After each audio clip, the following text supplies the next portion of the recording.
একালু ফোনটা দে, ফোনটা দে, কটা বাজে দেখা একটু। 12টা 5 বাজে, 26 আগস্ট। সোরা ফোনটা দে, দেখে নাও, এটাও 12টা 5 বাজে, 26 আগস্ট। হোয়াটসঅ্যাপটা খোল, হোয়াটসঅ্যাপ খোল। এই যে দেখে নাও, দুটো ফোনে এখনো এত মেসেজ পেন্ডিং পড়ে আছে, প্রচুর মেসেজ পেন্ডিং পড়ে আছে। তোমরা আমাদের ভিডিওতে কমেন্ট করো যে দাদাকে মেসেজ করলে রিপ্লাই দেয় না, দাদাকে ফোন করলে ফোন রিসিভ করে না। কেন করছি না তোমরা দেখে নাও, মেসেজ রিপ্লাই করতে পারছি না। এখন 12টার বেশি বাজে রাত্রি, এতগুলো পার্সেল কমপ্লিট করতে পেরেছি। তোমরা যে বুকিং করছো সেগুলো তো ডিসপ্যাচ করতে হবে। প্রত্যেক দিনের পার্সেল প্রতিদিন আমরা ডিসপ্যাচ করে দিই, এত পার্সেল রেডি করে ফেলেছি।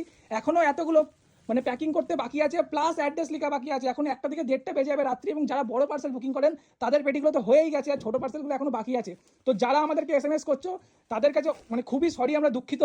মানে কি বলবো, আপনারা SMS করছেন, আমরা রিপ্লাই দিতে পারছি না। যারা ডিরেক্ট আমাদেরকে ফোন করো, মেসেজের আশায় দেখো না, আমাদেরকে ডিরেক্ট ফোন করো। আর যারা আসতে চাইছে সব থেকে ভালো হবে আমাদের শপে ভিজিট করো, সারাদিন দোকান খোলা থাকছে। মানে অনেকে আসছে, এসে কেনাকাটা করছে, তোমরাও চলে আসো, এসে কেনাকাটা